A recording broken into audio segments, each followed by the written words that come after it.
பல நூற்றாண்டுகளாக சரித்திரத்தில் எதிரொலித்த பல சம்பவங்களின் மைய பொருளாக இருந்த உடன்படிக்கை பெட்டியை குறித்தும் கடைசி நாட்களில் அதன் முக்கியத்துவம் குறித்தும் கவனிப்போம்.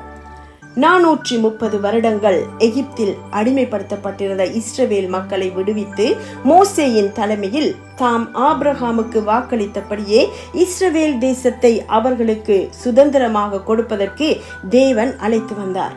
பூமியில் உள்ள எல்லா மக்களிலும் இஸ்ரவேலரை தமக்கு சொந்த ஜனமாக தெரிந்து கொண்ட தேவன் அவர்கள் மத்தியில் வாசம் பண்ண விரும்பினார்.